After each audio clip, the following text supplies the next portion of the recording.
This is Michael Hale on Red Zone Radio, and we're coming on a little differently than usual because there are a lot of strange reports moving at once this morning. Overnight, several emergency bulletins popped up in different parts of the country, and right now nobody seems ready to say exactly what they are. Some local departments are calling them violent incidents. Some city offices are saying public disturbances.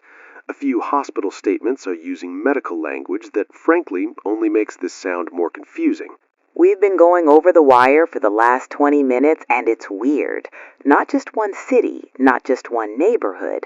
A lot of separate reports, all sounding just similar enough to make people nervous and just vague enough that nobody wants to jump to conclusions.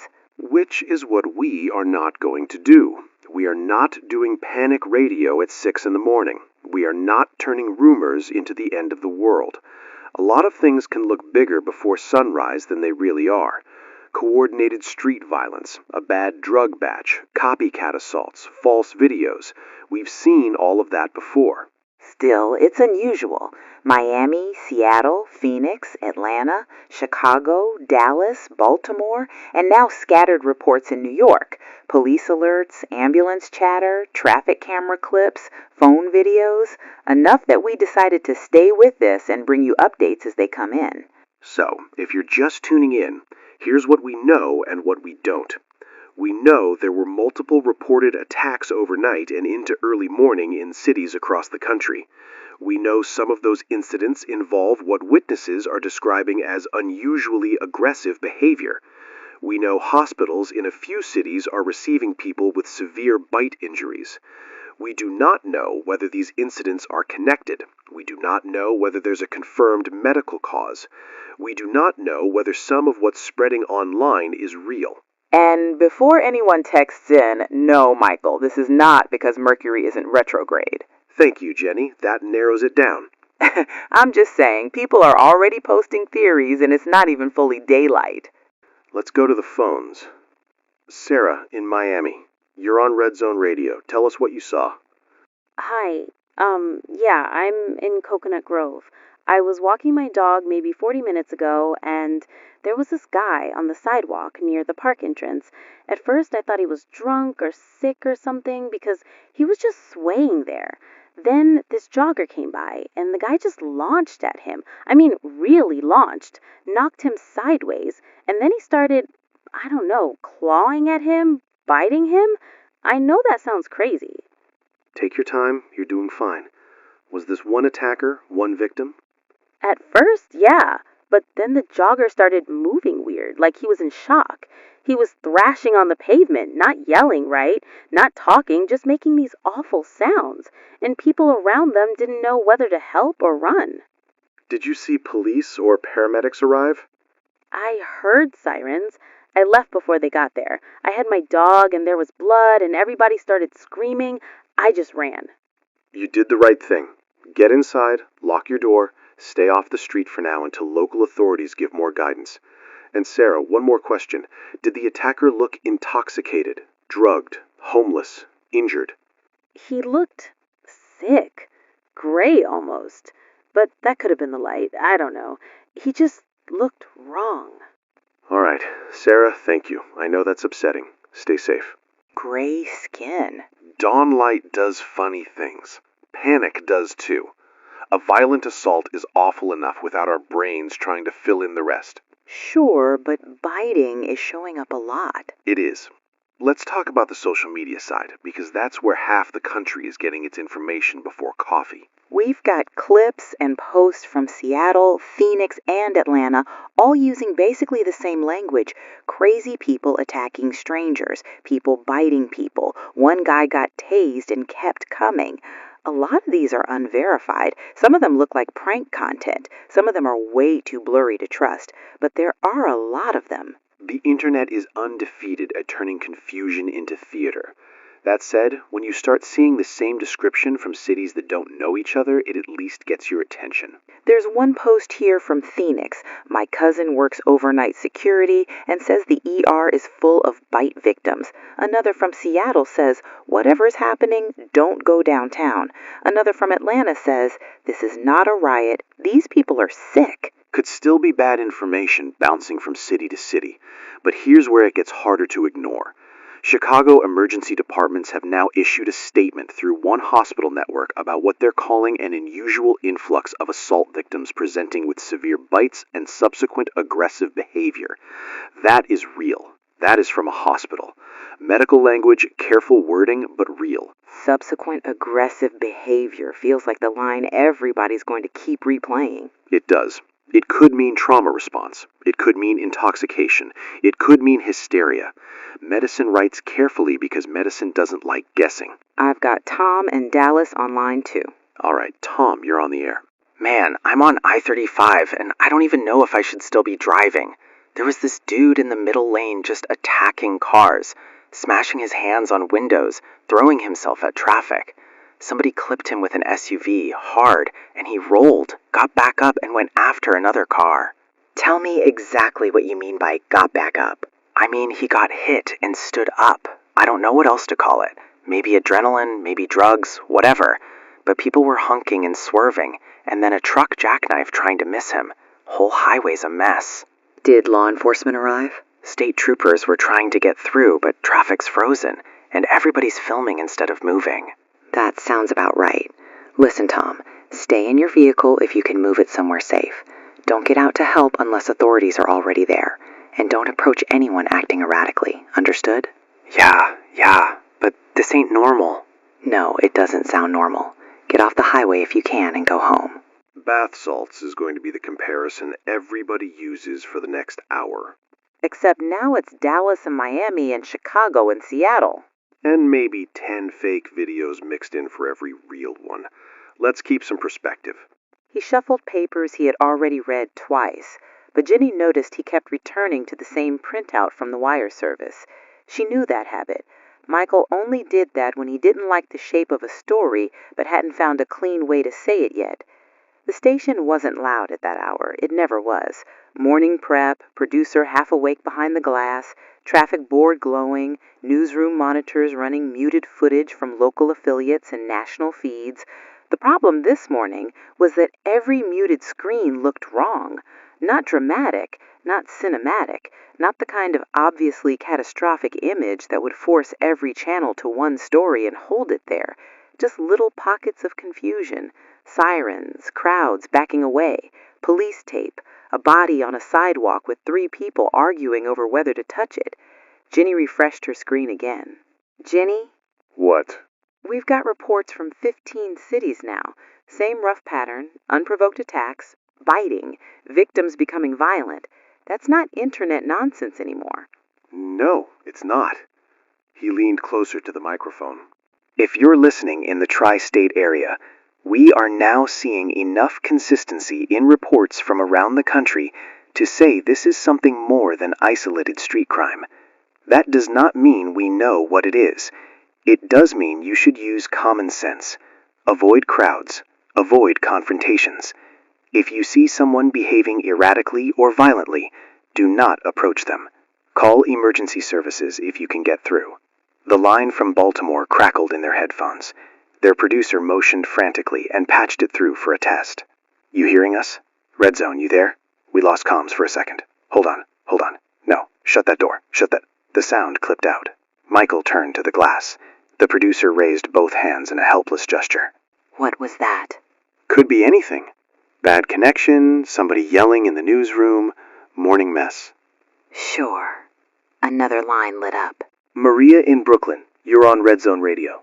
Please tell people not to take the train right now. Please tell them. Maria, I need you to breathe and tell me where you are. Burrell Hall Station, or I was. I got out. I ran out. There was a man on the platform, and he looked sick, like really sick, gray and sweaty and just empty. And then when the train came in, he attacked this woman. He bit her face. Oh my God. All right, stay with me. What happened next? People started screaming and backing up, and somebody hit the emergency intercom, and then 2 men tried to pull him off her. They got him down, okay? And then the woman started moving. She got up wrong. She fell into another person and started biting him too. Everybody ran. Hello? I'm here.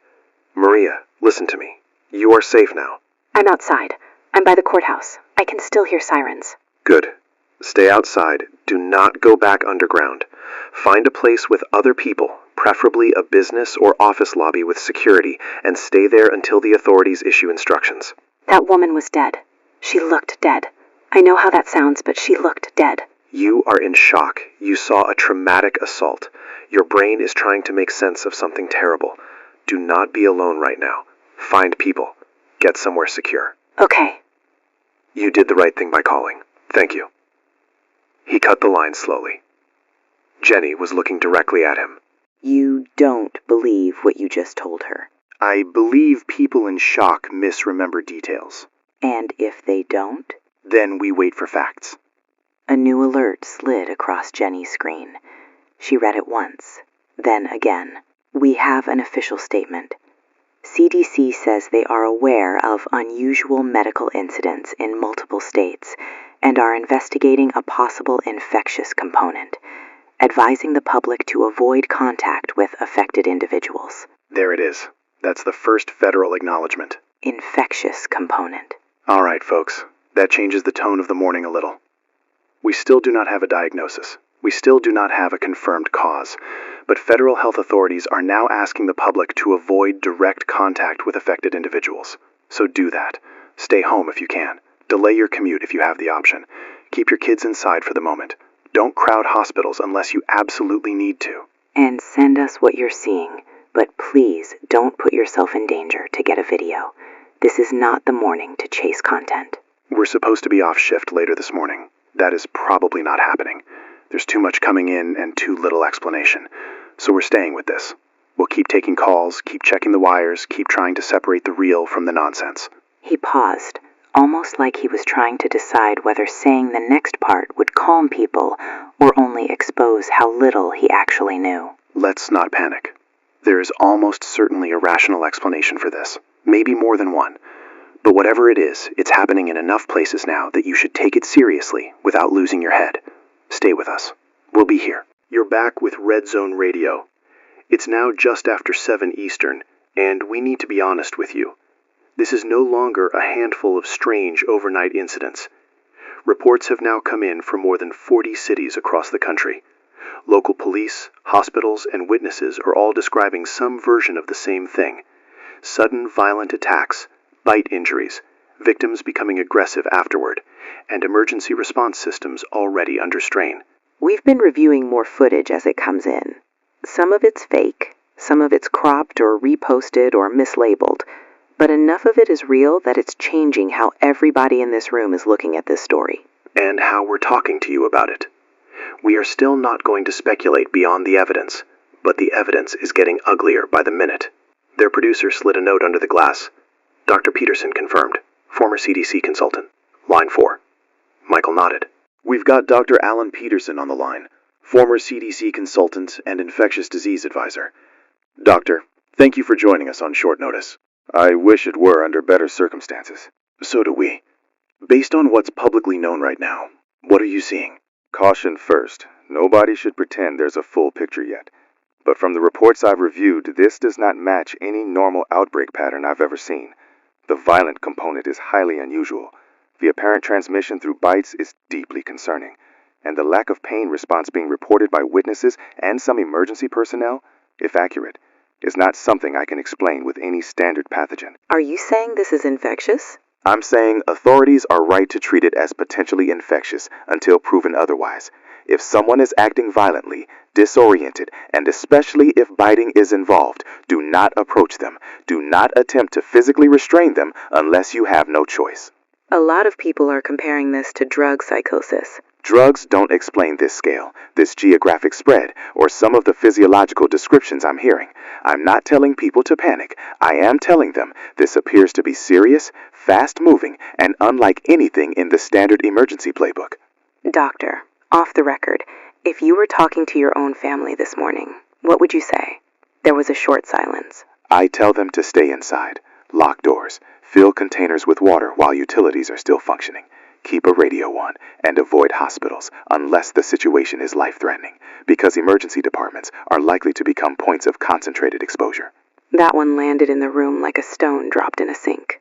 Doctor, thank you. We appreciate your honesty. I hope I'm wrong. The line disconnected. Jenny stared at the board. That did not make me feel better. No. He got another note. We now have confirmation from Los Angeles law enforcement of a fatal police shooting during one of these incidents. Officers report a suspect who continued attacking after repeated non-lethal measures. The wording here is strange. Listen to this. Suspect appeared unresponsive to pain stimulus and may have exhibited no detectable vital signs prior to cessation of threat. No detectable vital signs. That is what it says. That makes no sense. Correct. Which means either the statement is badly written or something is very wrong. A line flashed repeatedly. James in Philadelphia, go ahead. I'm in my apartment. I can't leave. My neighbor's outside my door, and I know it's him because I can hear his voice, but he's not saying words right. He got bit downstairs maybe an hour ago, and now he's just hitting my door over and over. Michael's hand hovered over the mute button, not because he wanted to cut the man off, but because the pounding in the background sounded too intimate, too real, like it was happening in the studio hallway. James, listen to me carefully. Are you alone? Yeah. Are your locks secure? For now, move anything heavy you have against the door. Couch, table, dresser, whatever you've got. Then get away from the entry point. Do you understand? Yeah, I already did some of that. Good. Do you have access to another room that locks? Bedroom, bathroom, anything? Bedroom. Then that is your fallback point. Gather water, anything you can use as a weapon, charger, medication, shoes. Keep your phone on you, but keep your voice low. The pounding got louder. James sucked in a breath. Do not open that door no matter what you hear. Not for your neighbor, not for anyone you cannot clearly verify. Call emergency services and keep trying even if you don't get through right away. He was normal. I saw him normal, and now I don't know what this is. I know. Stay inside. Stay away from him. You hear me? Yeah. Good. Stay on the line with our producer after this if we can hold the connection. They dropped him to the producer. Jenny exhaled through her nose and picked up her phone. The room had lost the casual rhythm of a morning show. Every second now felt allocated. Every silence filled by someone somewhere pounding on a door. Social media is completely blown up. TikTok, neighborhood groups, Ring footage, live streams, text. There are videos now from multiple cities that appear to show victims standing back up after injuries that should have ended the fight. I need to stress appear, because some of these are shaky, some are edited, and some are impossible to verify. She stopped. What? I'm watching one from Cleveland. And? Jenny didn't answer immediately. The guy is down. Police are around him. He doesn't move for several seconds, long enough that everybody around him relaxes. Then he sits up, like someone pulled him by a wire, and lunges at the nearest officer. Michael didn't speak. That one's real. Or if it's fake, it's the best fake I've seen in years. We now have a White House advisory. Emergency briefing at 9 Eastern. National Guard activated in 12 states. Several cities discussing curfews or transit suspension. Curfew's at 7:30 in the morning. Which tells you officials are behind this and trying to get in front of it by sounding firm. Another line lit. Nurse Rebecca, in Houston, go ahead. I work ER. I'm hiding in a supply room. We had a rush of assault victims just after dawn, and then it all went bad fast. People who got brought in started attacking staff. Security got overwhelmed. One tech got bitten and turned violent in under an hour, maybe less. We locked one wing, but they got through. Michael closed his eyes for a second before speaking. Rebecca, are you safe right now? I don't know. I can hear them in the hall. Listen to me carefully. If you can move somewhere more secure without exposing yourself, do it. If not, stay quiet, conserve your phone battery, and do not open that door. We were trying to help them. I know. We didn't know. Nobody did. Tell people not to come to hospitals unless they're dying. Tell them we can't handle this. I'm telling them now. Rebecca, thank you. Stay hidden. He ended the call gently. There were no jokes left in the room now. No easy skepticism. All right. Quick pause before we get back into the story. Yeah, and honestly, we just wanted to say thank you. Seriously, every single person listening right now helps keep Red Zone Radio alive. These stories take a crazy amount of time to make, and because of YouTube policies, sometimes we can't even tell the stories the way we really want to. So that's kind of why we made our Patreon. Over there, we upload uncensored, ad-free, full-length stories way more often. No cuts, no holding back, just the raw apocalypse and outbreak content you came here for. If you're the type who likes putting headphones on late at night and getting completely lost in another world for hours, that's really what Patreon is built for.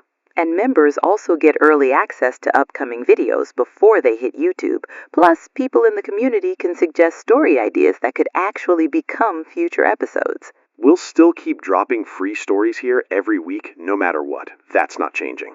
So, if you've ever wished these stories were longer, darker, more raw, and completely uninterrupted, that's exactly what's waiting on Patreon. So, link is down below.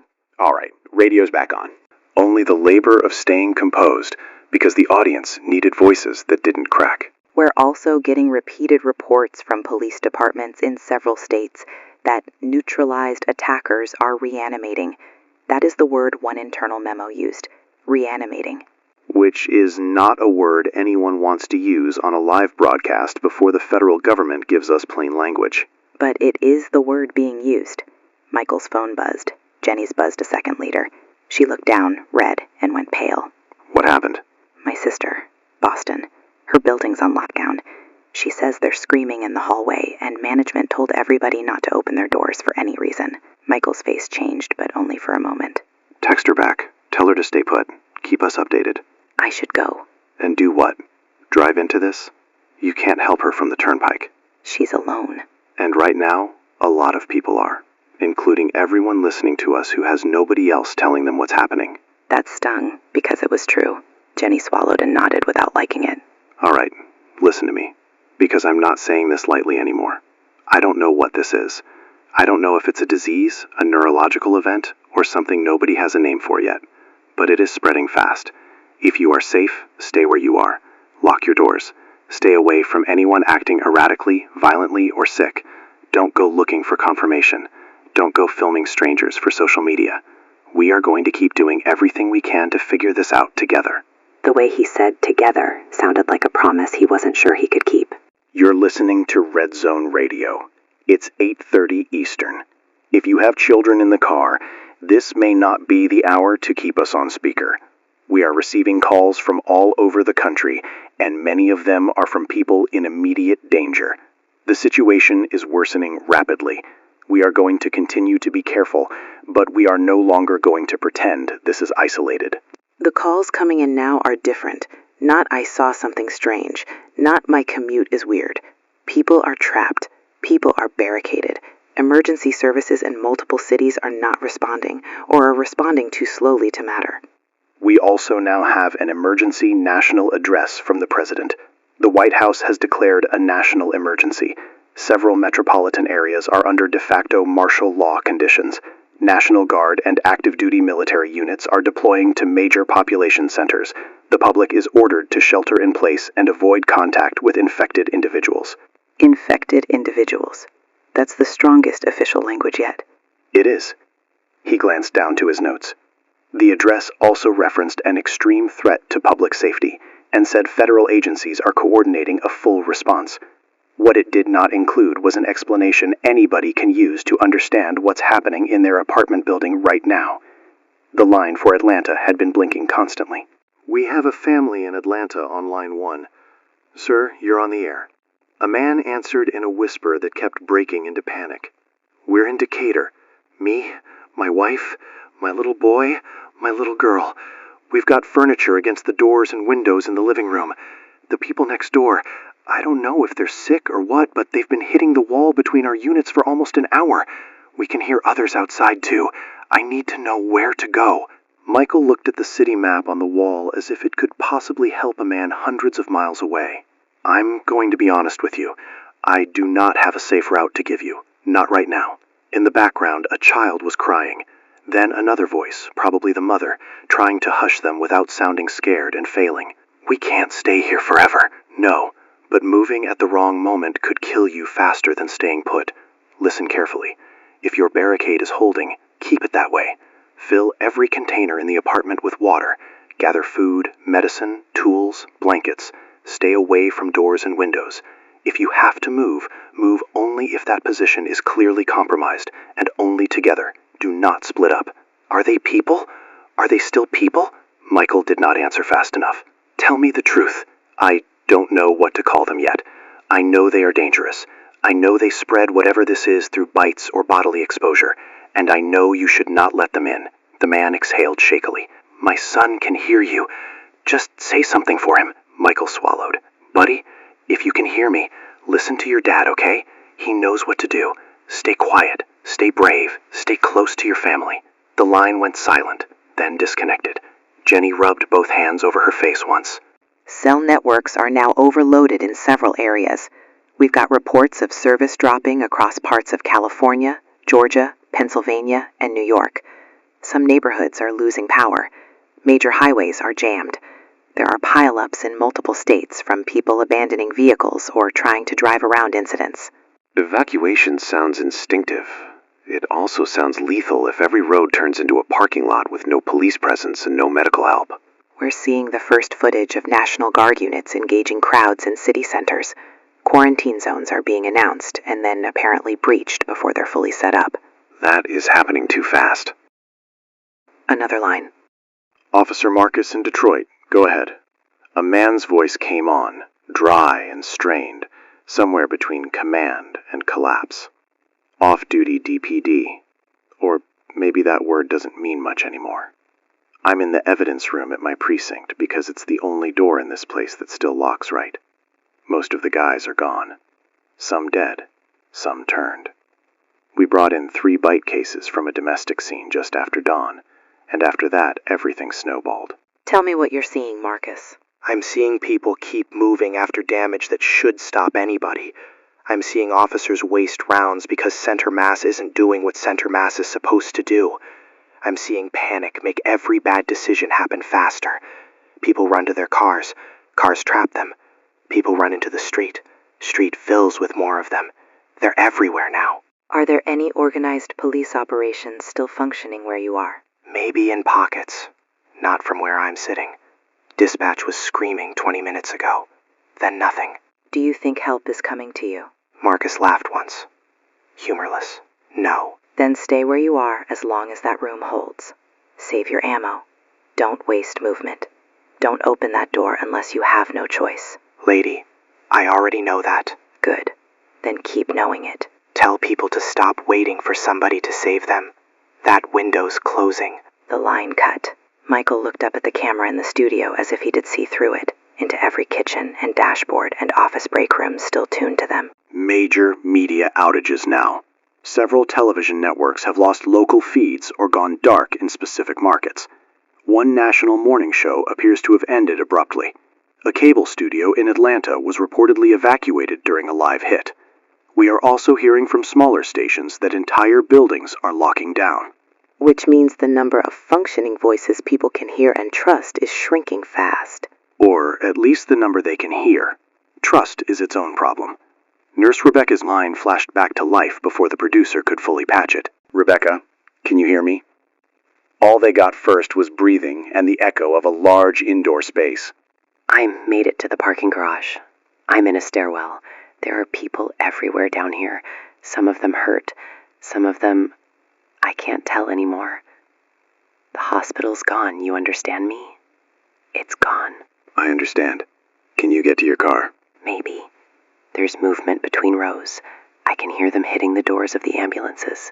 Then do not move until you have a clear opening. There is no clear opening. A scream erupted somewhere near her. Then another. Close enough to spike the board. Rebecca, get quiet. Right now. For 1 second it sounded like she was obeying. Then footsteps pounded through the phone. Then her breathing turned into open terror. And then the line ended on a sound nobody in the room wanted to identify. Jenny stared at the console. Jesus. Nobody corrected her. Michael's phone vibrated again. He checked the message, and for once didn't hide the look on his face. Your family? He nodded. My wife and kids are in New Jersey with her parents. I haven't heard from them in over an hour. Last text said roads were getting bad and people were pounding on car windows near the gas station. Call them. During the break. Michael, there isn't a break anymore. He looked at her, then looked away. The truth sat there between them. They were no longer just documenting collapse. They were inside it. Their loved ones were no longer safely off stage in normal life, waiting for them to sign off. If you are listening and still thinking this will blow over by lunch, stop thinking that. We are not dealing with a riot. We are not dealing with isolated criminal incidents. We are watching systems fail in real time. Police, hospitals, highways, communications, media. If you have a secure place to stay, stay in it. If you have supplies, gather them now. If you don't, move carefully and only if you must. We are staying on air as long as we can. Find somewhere safe. Arm yourselves if you have to. And God help us all. That last line wasn't performance anymore. It was surrender to the fact that professionalism had run out of useful words. They're zombies, aren't they? The dead are coming back. Silence filled the studio. Michael looked at Jenny. Jenny looked at the producer. Nobody moved. Then Michael leaned closer to the microphone. Yeah, I think they are. There was no drama in how he said it. No haunted emphasis. Just the flat exhaustion of a man who had finally run out of alternate explanations. Once the word was loose, every prior report rearranged itself around it. We have what may be the last major CDC update before their systems started failing in some regions. Here is the summary as we understand it. The infection appears to spread through bites and possibly other direct bodily fluid exposure. Death following severe infection may occur within hours. Reanimation follows shortly after death. There is no known treatment. There is no known cure. Avoid all contact with infected or deceased persons. Let me say the part nobody wants to say clearly. If this guidance is accurate, then the dead are not staying dead. He let the line hang because there was no cleaner version of it. Sarah from Miami is calling back. Put her through. Michael, they're everywhere now. My whole street. I'm in my attic with my neighbor, Mrs. Alvarez. She can barely climb. She's 78, and I can hear them breaking glass downstairs in the houses across from us. The guy I saw this morning, there are more like him now. The jogger, too. I saw the jogger again. Are they in your house? Not yet. I moved a dresser in front of the attic hatch. I turned the lights off. Good. Stay quiet. Don't waste phone battery. Do you have water? Some. Not enough. Then ration it. No unnecessary movement. No shouting out windows. If your position is hidden, keep it hidden. Is this really happening? Please just say it because I think I'm losing my mind. Sarah took a breath. Yes, it's happening. Sarah cried then, but not loudly, not theatrically. Just the sound a person makes when denial finally leaves the room and terror gets to sit down. Listen to me. You protect that attic. You protect your neighbor. You stay put as long as you can. Okay. You can do that for the next hour. And then the hour after that. Don't think all day. Think 1 hour. He cut the line after making her repeat her address to the producer twice. New federal and military announcements are now directing civilians toward designated safe zones at stadiums, certain airports, and military facilities. We need to immediately add a warning to that. Several of those same places are already being reported as compromised or overwhelmed. We cannot verify which are functioning and which are death traps. If you are considering moving to a safe zone, do not do it blindly. Listen for local confirmation. Listen for repeated confirmation. High-density gathering points are dangerous if containment fails. A different radio station broke through for several seconds on emergency relay, their signal weak and torn. A man was shouting orders. Another voice screamed, "They're inside the building!" Then came what sounded like gunshots. Then dead air. Nobody in the Red Zone studio spoke until the static vanished. That's the third station we've heard in trouble. which means the country's information map is collapsing, along with everything else. But if institutions were folding, something else was rising to replace them, badly and imperfectly. Survivors talking to each other in real time. One caller said a parkway exit near Newark was still passable if you avoided the service road. Another caller said a suburban high school in Ohio had turned into a shelter, then called back 20 minutes later to say, "Don't go there." A trucker in Missouri relayed that state police were waving people away from one bridge and not another. A pharmacist in upstate New York listed the first aid items people always forgot to grab. An old ham radio operator in Vermont explained how to preserve batteries and reduce signal drain.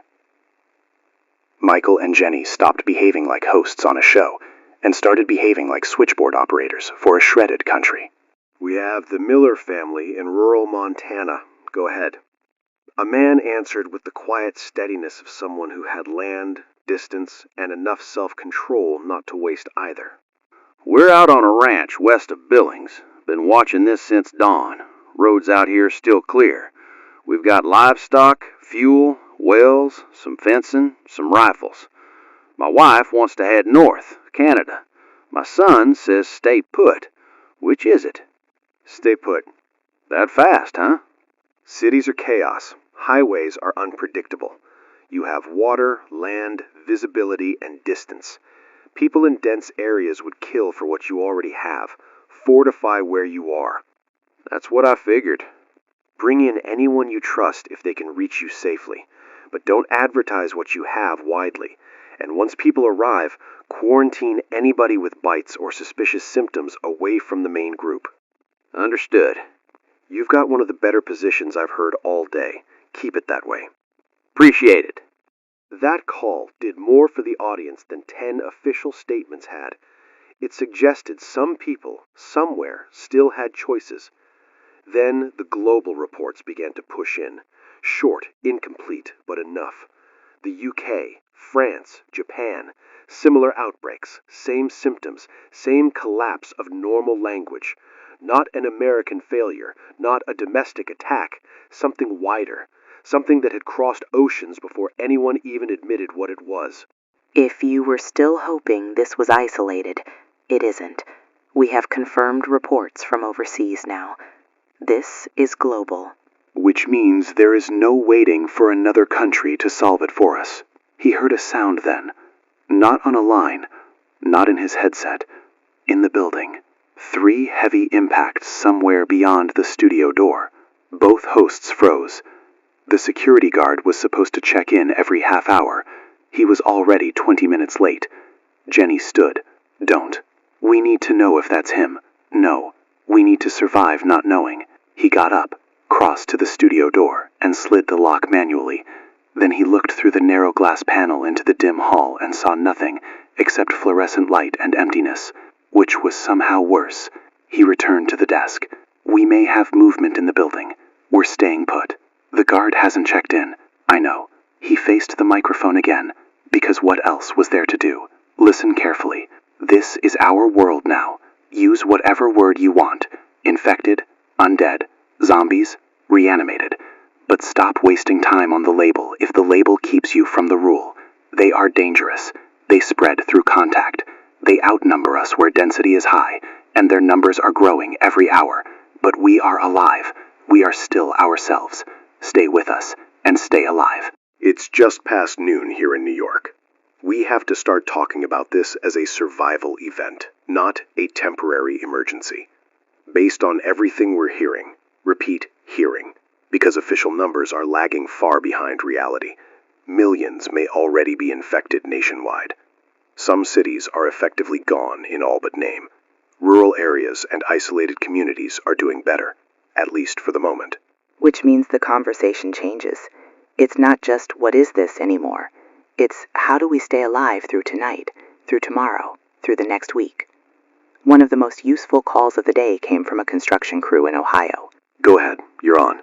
A woman answered, voice rough, practical, not interested in fear for fear's sake. We're in a warehouse outside Columbus. 8 of us from a road crew. We got trapped in here when things went bad at a fuel stop. We blocked the roll-up doors with equipment, stacked pallets on the inside, cut sight lines at the windows, and made choke points with shelving. You held them off? Yeah. Lost one guy early before we figured out how they move. They rush noise and movement. They pile up if you give them a narrow point. We're using tools mostly. Hammers, pry bars, utility blades when we have to. The head works better than anything else. People need to stop wasting time elsewhere. Michael and Jenny both went still at that. Say that again. Head. If you have to fight one, head. That's what drops them for real. This was the first time a survivor had offered a clear tactical conclusion without speculation. That's important. How are your supplies? Good for a day or two. Better than most. Point is, if your place can be fortified, fortify it. Don't run just because you're scared. Running gets people caught out in the open. Understood. Thank you. After that call, the tone shifted from pure reaction to adaptation. Callers began to ask different questions. Not what are they, but how do we hold a stairwell? What do we do if water pressure drops? Can generators be safely run indoors? How many people can live off pantry goods in a one-bedroom? Then, for the first time all day, something good happened to Michael personally. The producer pointed at line 3 and mouthed, "Family." Michael grabbed it without preamble. Hello? His brother's voice came through, exhausted but alive. Mike, thank God. Michael shut his eyes. You okay? Where are they? Jersey, all of us. Your wife, the kids, Maureen's parents, me. We got back before the roads fully locked. House is barricaded. We've got food. It's bad here, but we're inside. Michael put one hand over his mouth for a second. Jenny looked away to give him what little privacy a live studio could offer. Are the kids okay? Scared. Your son keeps asking why people are sick. Your daughter keeps asking when you're coming home. Michael laughed once and nearly broke on it. Tell them I'm working. They know. Listen, don't be stupid. If you can get out, get out. Not yet. Mike! Not yet. There was a pause in which both brothers understood exactly what the other meant. All right. Just stay alive long enough to regret staying. Michael smiled despite everything. That's the family motto now? It is today. They ended the call before the audience could hear the rest of the emotion in it. Jenny took over while he steadied himself. We have a caller who made it out of Chicago O'Hare. Sir, go ahead. A man came on sounding older than he probably was, voice hollow with shock. They told us the airport was secure. National Guard, screening, processing, flights may be military transport, all that. Thousands of people showed up. Families, bags, kids. Nobody had enough control. Then something started in the crowd. Maybe somebody turned in line. Maybe more than one. I don't know. But once people started running, there was nowhere to go. Security barriers trapped people. Soldiers were shouting contradictory orders. Then the infected were inside the terminal and it turned into slaughter. Ginny asked the next question gently. How did you get out? I followed baggage handlers through a service corridor. I don't know why I'm alive and the woman behind me isn't. No one had an answer for that. Survivor guilt was entering the broadcast now alongside strategy and fear. As the hour wore on, practical concerns crowded the line board.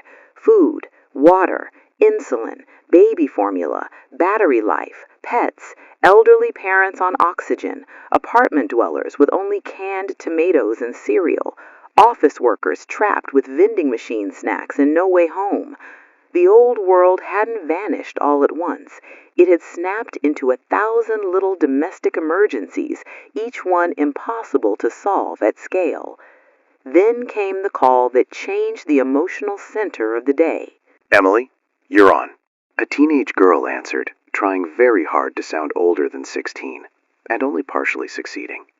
I'm home with my brother and sister. My parents went out for supplies around 9, and they never came back. I don't know if I should keep waiting. My little brother keeps crying, and I don't know what to do. Michael sat up straighter. Emily, how old are your siblings? 9 and 6. All right. First thing, you're doing fine.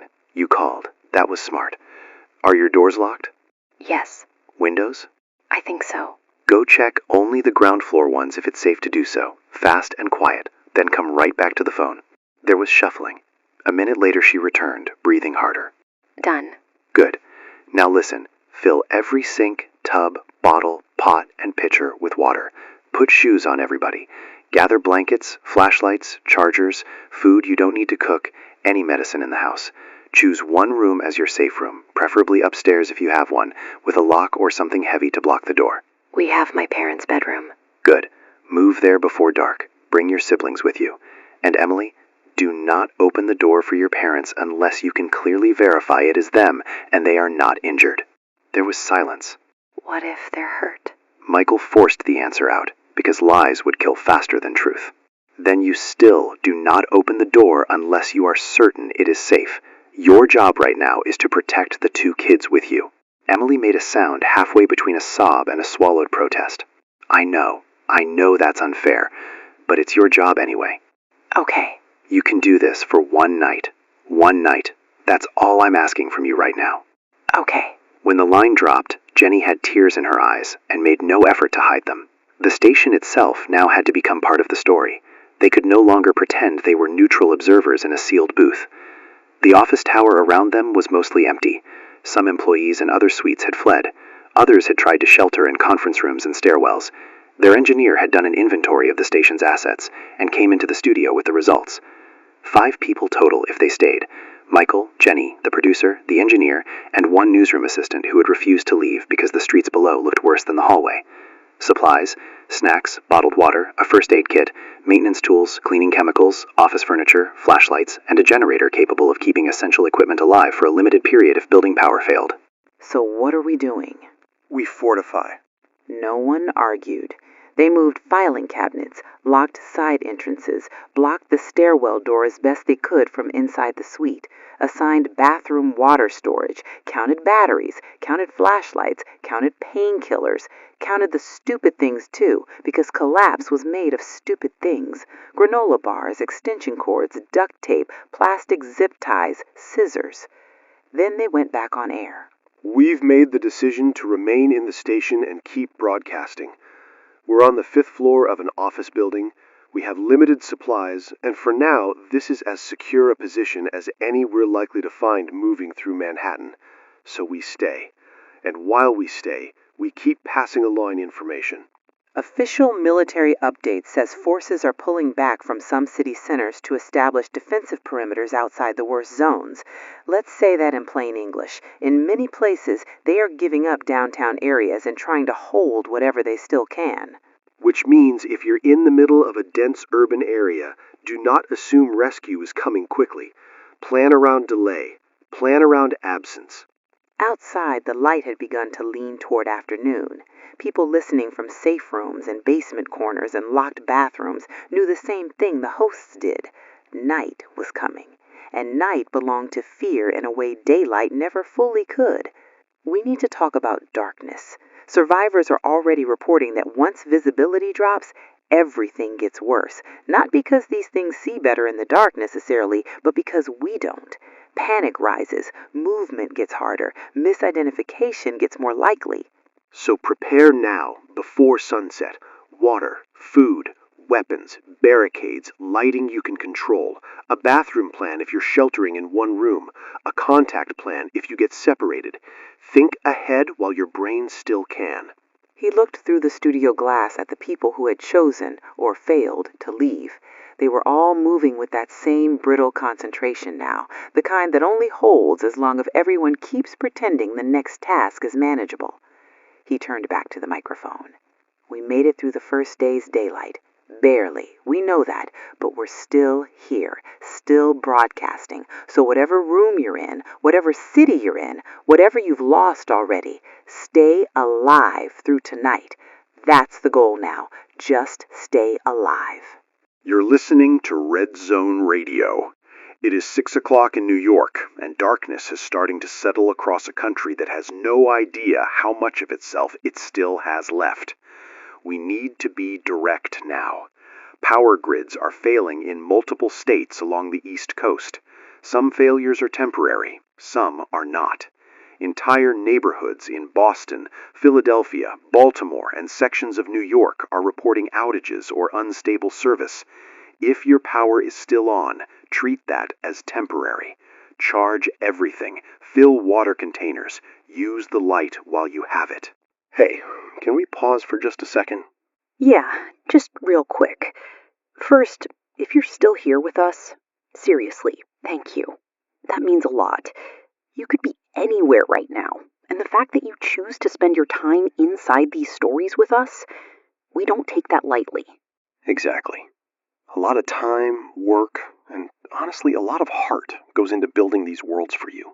Every outbreak, every collapse, every late-night transmission. And because of how these stories are made, sometimes we can't always go as far as we want to here. That's why we created our Patreon. It's where we upload our full, uncut, ad-free stories. The raw versions, exactly the way we originally imagined them.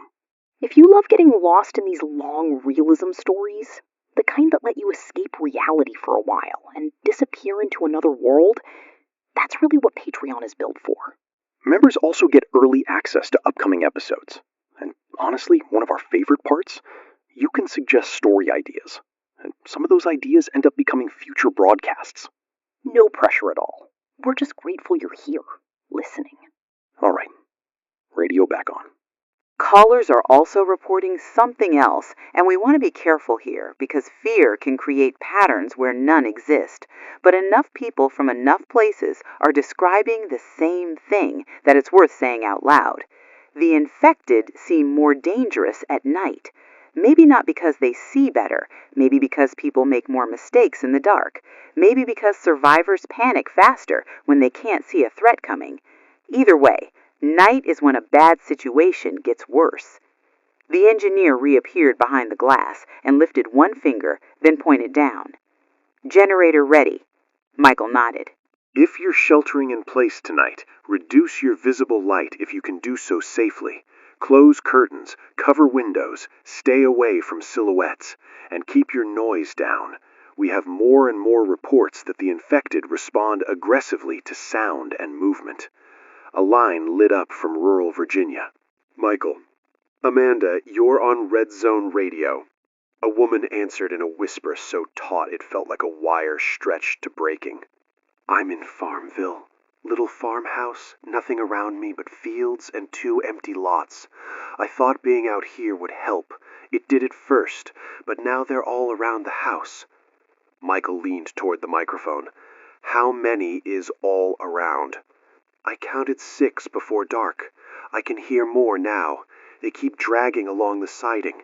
They're scratching at the walls like animals. They don't move like normal people anymore.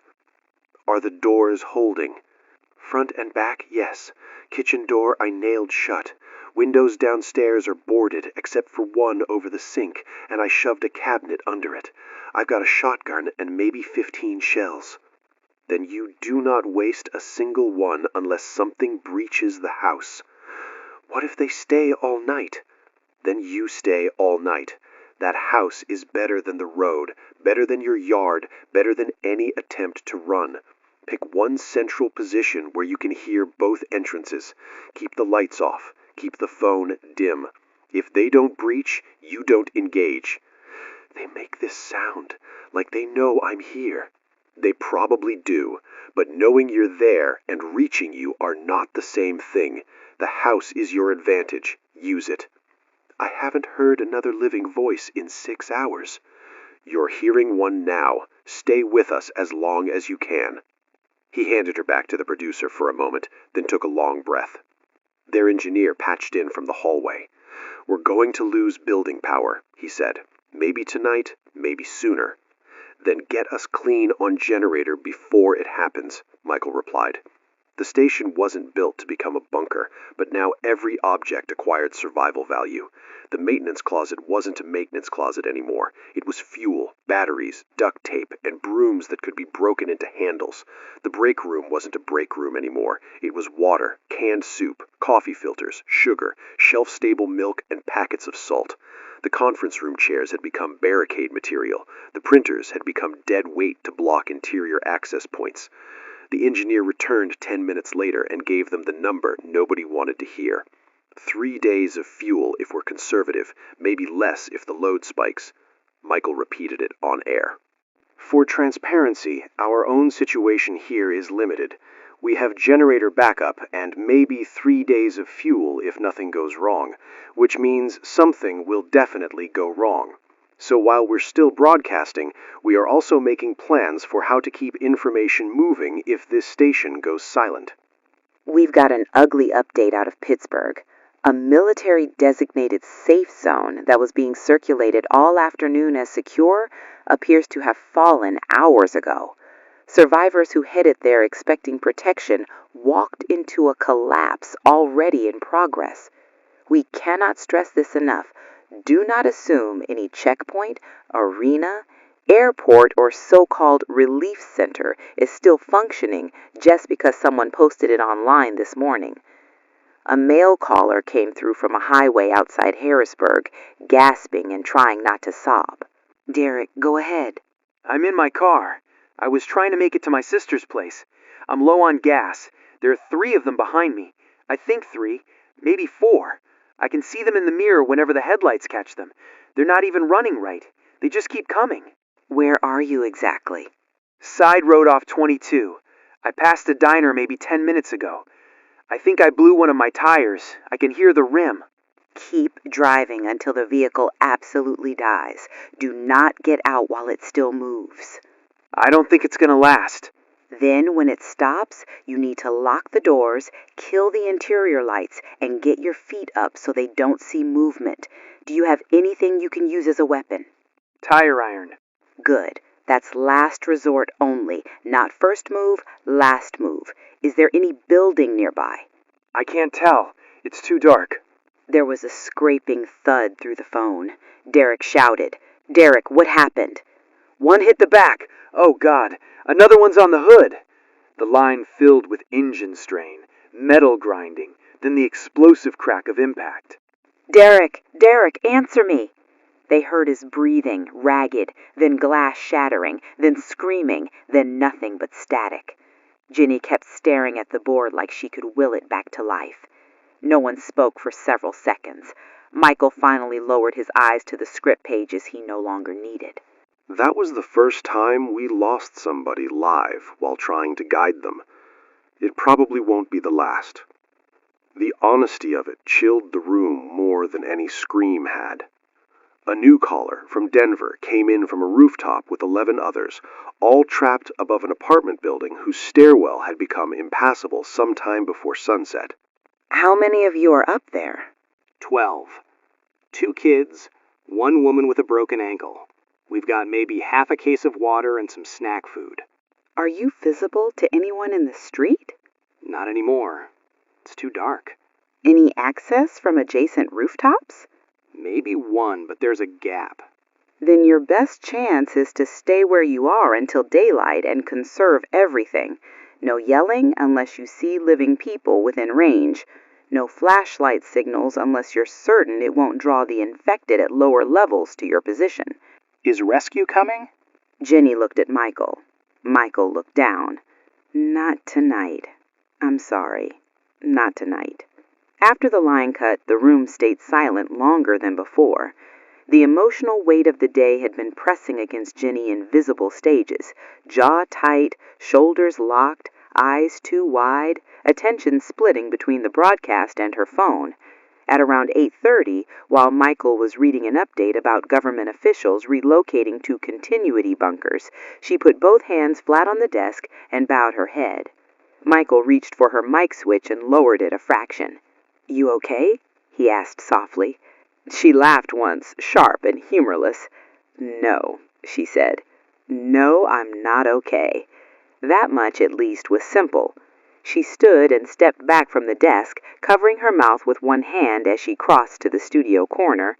The producer looked away. The engineer pretended to be busy with the board. Everybody in the room understood the dignity of not watching somebody break in public if you could help it. Michael stayed on air. We are also hearing increasing anger from survivors who believe government leadership has retreated to secure facilities while the general population is left to improvise. We can't verify every rumor. We can verify that chain of command communication is fragmenting and that many local authorities are no longer reachable in any meaningful way. For a lot of people listening tonight, trust in institutions has ended faster than the institutions themselves. Jenny returned after 2 minutes that felt like 20. Her eyes were red, but her voice worked. Sorry. Don't apologize. The hallway outside the studio answered that quiet exchange with a noise that turned everyone rigid. A door slammed somewhere in the stairwell. Then footsteps. Not running, climbing. Slow, uneven, heavy enough that it was impossible to mistake them for imagination. Michael killed the studio monitor feed and gestured for silence. The footsteps reached the landing beyond the suite, stopped. Then something struck the outer office door hard enough to rattle glass. The newsroom assistant made a small choking sound. Michael lifted a finger. Quiet. Another impact. Then a dragging scrape against the frame. Then 3 hard knocks in no rhythm any living visitor would use. The engineer whispered, "I'm not checking that." "Good," Michael said. They moved without fully discussing it. Filing cabinet against the inner hall, chairs stacked, metal wastebaskets shoved under the handle of the studio access door, even though everyone knew that wouldn't truly stop anything determined. It only made people feel like they had participated in survival. Michael went back on air because the alternative was listening too hard to the building. "We have movement inside the building now. One of our staff went to check the outer hallway about 20 minutes ago and has not returned. We are assuming the worst and barricading the studio. If you're listening from a workplace, office tower, school, or any multi-story structure, secure interior positions now. Do not keep roaming hallways looking for reassurance. Curiosity is fatal tonight." From somewhere outside, they heard a muffled scream. One short burst, abruptly cut off. The engineer went white. Jenny stared at the studio door as if she could see through it.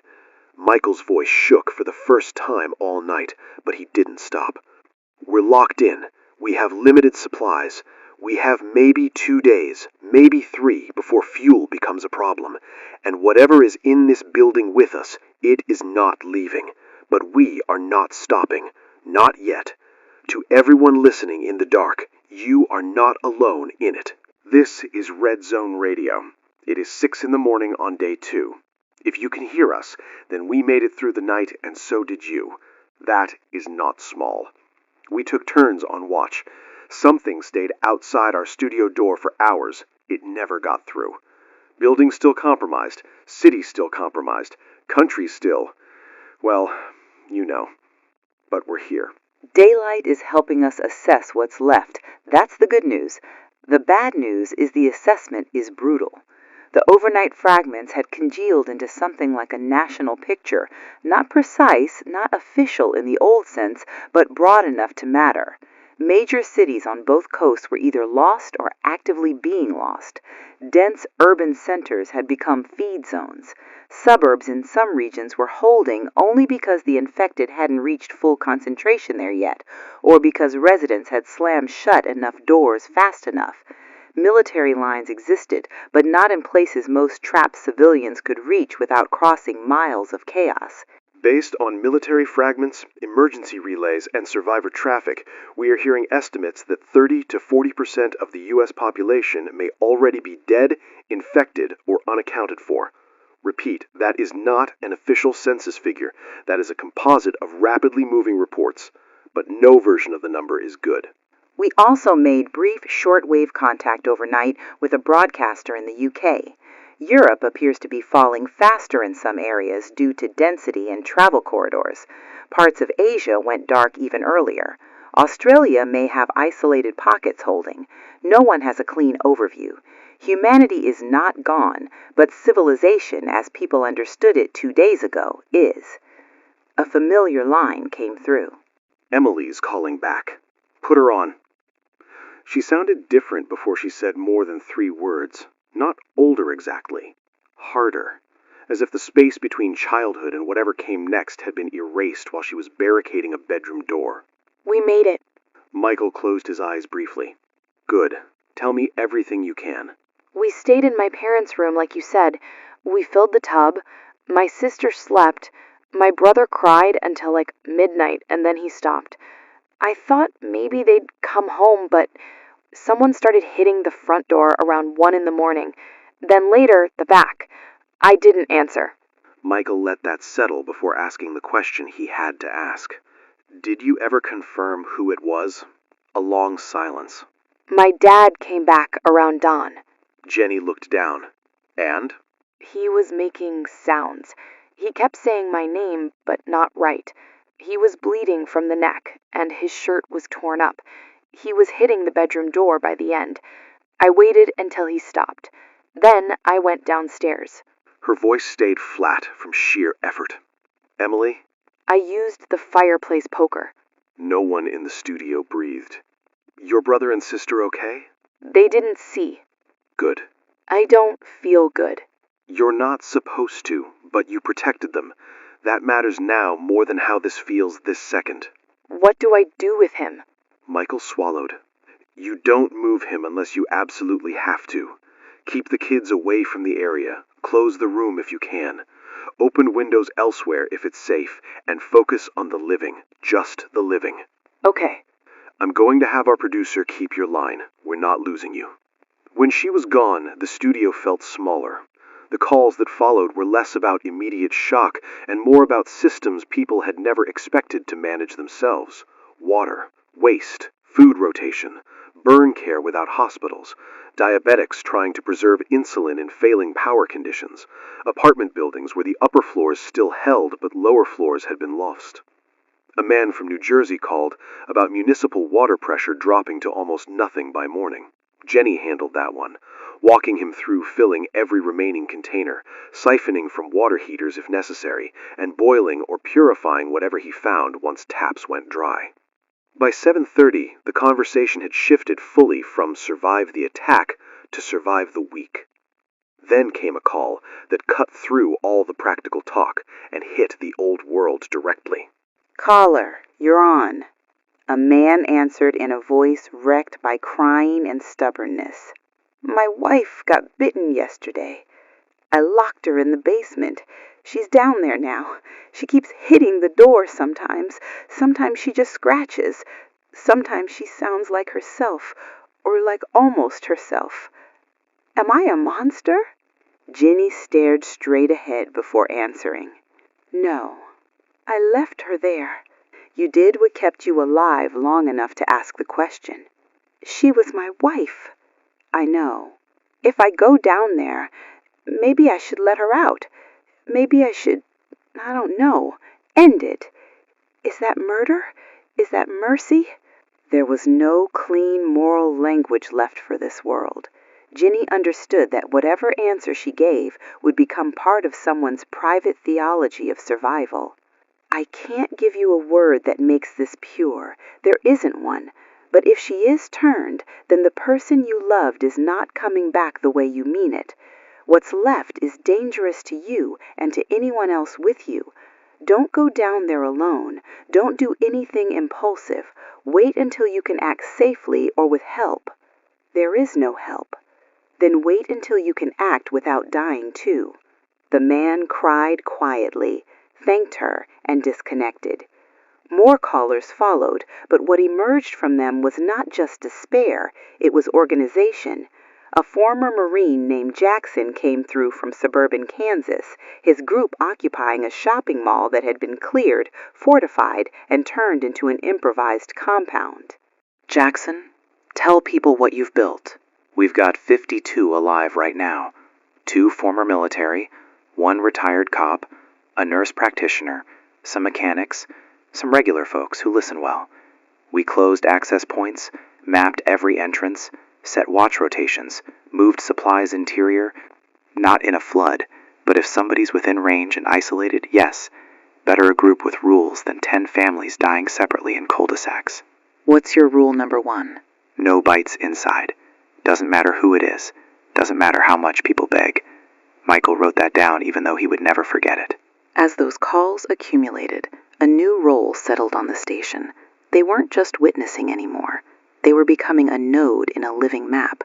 Survivor positions, roads to avoid, rumored strongholds, false safe zones, actual safe zones, water sources, dead zones, fuel rumors, bandit sightings, apartment towers still holding, Nothing centralized, nothing authoritative in the old bureaucratic sense, but human, immediate, and often more useful than official broadcasts. Then Jenny made the announcement Michael had been afraid was coming ever since her sister's first text. She waited for a gap in the line board and just said it. "I can't do this from here anymore." Michael turned slowly. She kept her eyes on the microphone. "My sister stopped replying 12 hours ago. Boston went mostly dark overnight. I know what that probably means. I know. But if there's a chance she's alive, I can't stay 5 floors up in Manhattan talking into a mic while she's out there alone." The producer looked down. The engineer looked at Michael and then away. Michael spoke quietly, and because he knew the audience was listening, the quiet somehow made it more public. "You leave this building, there is no guarantee you make it to the next block. "I know." You definitely don't make it to Boston by car. "Then I figure out something else." This is not a plan, this is grief with shoes on." She gave him a tired smile that almost broke him. "Maybe. But it's mine." He wanted to forbid it, but there was no authority left in the world that could honestly command someone to abandon family for the sake of good broadcasting. "If you go, take one of us with you." The newsroom assistant volunteered before anyone asked.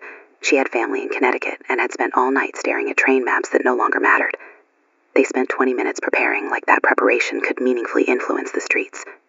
Crowbar, bottled water, 2 backpacks, flashlights wrapped in cloth to mute spill, printed map, station ID lanyards because old reflexes died hard. Jenny hugged the engineer, the producer, then stood in front of Michael without speaking. He finally said, "Come back if you can't get out of the city." She nodded. Then she left. Michael watched the studio door close behind her and felt the broadcast tilt under him, the way a room feels wrong after one piece of furniture is removed, even if there's technically more space. When he returned to the microphone, he was no longer half of the voice people had spent the last day trusting. Jenny's gone to find her sister. I hope she makes it. I really do. I'm staying here as long as I can. As long as the generator runs. As long as anyone is still listening. We keep going. This is Red Zone Radio, Day 2.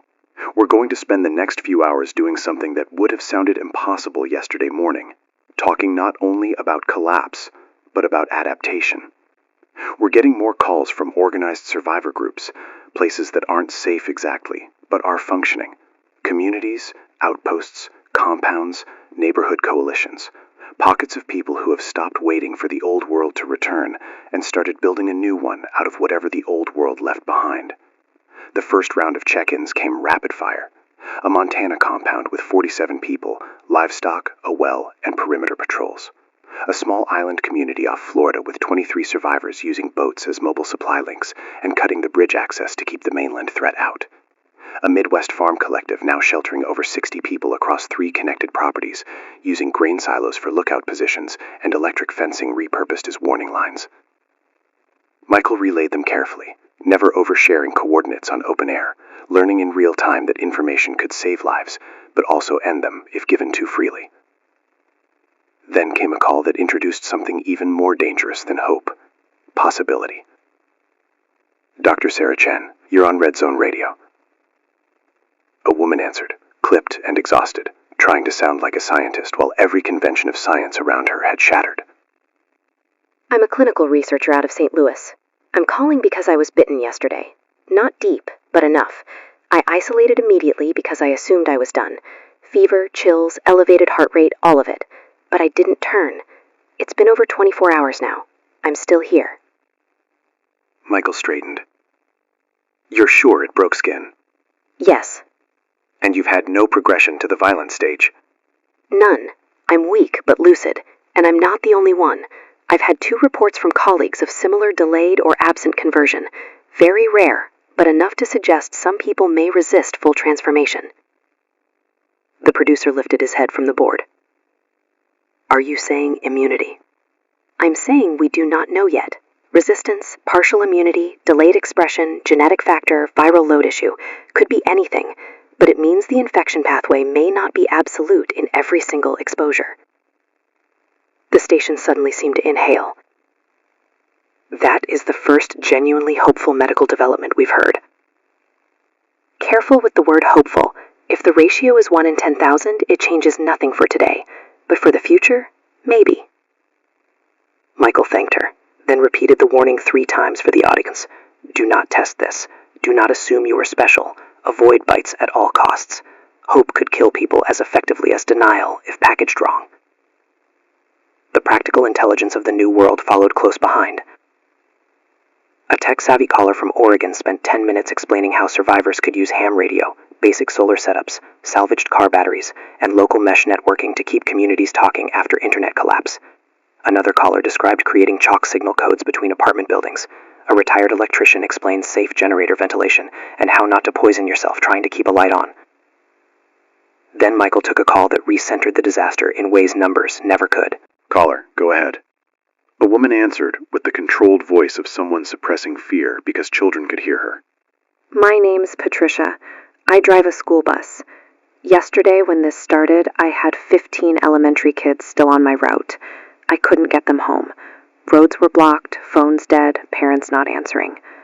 I brought them to the public library because it had steel doors and a generator. We're still here. They keep asking me when their moms and dads are coming. Michael sat with that for a second before speaking. How old are they? Youngest is 6, oldest is 11. Are they fed? We raided the vending machines and there's a little cafe stock. Water's okay for now. Doors secured? Mostly. One side entrance worries me. Then you reinforce that first. Stack shelves if you have to. Use book carts as barriers. Create one central sleeping area and keep the kids together. Routine matters. Give them tasks. Small ones. It helps. How do I explain this to them? Michael looked through the studio glass at the engineer and producer, as if either of them might possess an answer no adult had ever needed before. You explain only the next thing, not the whole world. Tell them they're safe for now. Tell them adults are working on the rest. And when that becomes a lie, tell them the truth in pieces small enough to survive. Patricia cried then, very quietly. I know. Keep trying. That counts more than you think. A darker philosophical call followed not long after. A man whose infected brother was restrained in a shed outside his property and who wanted Michael to tell him whether putting him down would be murder or mercy. Michael refused to give absolution, but he spoke with painful clarity about danger, suffering, and the cost of letting sentiment override survival. The call opened floodgates. Other listeners texted in stories about spouses in garages, children lost in ambulances, parents locked in bedrooms, cousins tied to radiators while families argued theology over screaming. The old moral vocabulary was being asked to function in a world it had not been built for. In the middle of that, a rare, good operational report came in from a military checkpoint in Texas that actually seemed to be holding. Perimeter discipline, controlled intake, clear quarantine protocol, armed overwatch. It wasn't enough to save the country, but it proved competence still existed somewhere. Michael broadcast that too, careful not to turn it into myth. Then, reality returned to the station. The engineer stepped into view and held up a handwritten sign. Michael nodded grimly. Update from inside the station. Our generator fuel is running lower than I'd like to admit. We may have 12 hours, maybe less, depending on load. So, beginning now, we're using this time not just to talk, but to build redundancy. We need other frequencies, other broadcasters, other ham operators, other community hubs ready to continue this if and when Red Zone goes dark. The audience responded immediately. Calls, texts, relays. Amateur operators in New Mexico, upstate New York, Nebraska, the Carolinas. A preacher in Iowa with an old emergency rig. A volunteer fire captain in Maine with battery-backed equipment. A college engineering lab in Colorado that had gone from student workspace to communications node in less than a day. Then a familiar voice returned. The Ohio construction crew. This time it was a man. Jenny's chair was empty, and because she was gone, Michael handled it himself now. Go ahead. We took your advice and didn't stay static. Warehouse was good for day 1, but we had vehicles, fuel, and enough people to move. We've turned into a mobile pickup unit. If somebody's isolated within 50 miles, we can make runs in daylight. We've got helmets, tools, and enough sense not to get surrounded. Michael almost smiled. So you've become rescuers. Don't make us sound noble. We just got tired of waiting to die in one building. Fair enough. Give us your operating conditions, not exact location. The man did. Daylight only, no bites accepted into convoy, no children separated from adults, One warning and then no pickup if people hid symptoms. It was harsh. It was sane. By mid-afternoon, new threats began appearing in the signal. Not infected. Human. Looters. Armed groups stripping pharmacies and hardware stores. Men stopping vehicles on roads under the pretense of helping, men taking food and gas at gunpoint. Apartment strongmen extorting access to water. A caller from Ohio said the infected were easier than people because at least the infected were honest about wanting him dead. Civilization hadn't only collapsed, it had taken some people's masks off with it. Michael addressed that directly. We need to say out loud what many of you are now learning the hard way. The infected are not the only danger. There are survivors who will exploit panic, injury, and isolation. Trust must be earned. Generosity should be organized, not naive. Vet people. Watch hands. Watch stories. A bite can kill you. So can the wrong living person. He looked at Jenny's empty seat once while saying it, and hated that he could no longer tell whether she was in danger from the dead, the living, or both. Toward the end of the block, he let himself say something close to optimism, though he dressed it in caution. We are adapting. It's only been 2 days and already the country is dividing into ruins and responses, into dead zones and live ones, into panic and structure. The infected are still everywhere. The danger is still overwhelming, but people are learning. People are building. That may be the only reason there's a future left to talk about. This is Red Zone Radio, and this is probably our final full evening on air from this station. The generator's failing. Fuel's almost gone. We are using whatever time remains to leave behind the most useful record we can. Not a perfect record, not a history book. A survival map. The producer slid him updated lists. The engineer checked voltage every few minutes. Nobody wasted motion. Here's what we know as of tonight.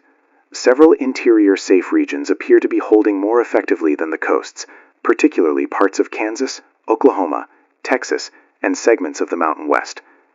This does not mean safe in the old sense. It means functioning better than the dead zones. Several coastal metro regions, including large parts of New York, Boston, Philadelphia, Los Angeles, Miami, and Seattle, are considered either lost or actively contested at catastrophic levels. The line board flashed with one incoming call on a distorted frequency the producer almost missed. Then the producer's face changed. It's Jenny. Michael snatched the line. Jenny? The connection was crackling, intermittent, and full of wind noise. Hey. He closed his eyes. Where are you? Boston. Or what's left of it. He wanted to ask 100 questions, and only one mattered. Your sister. Silence filled with static. She turned before I got there. Michael looked down at the desk because he could not do anything else. I'm sorry. Jenny laughed weakly, the way people do when language has failed and sound is all that remains. I found the building. Door busted in. Neighbor's dad on the stairs.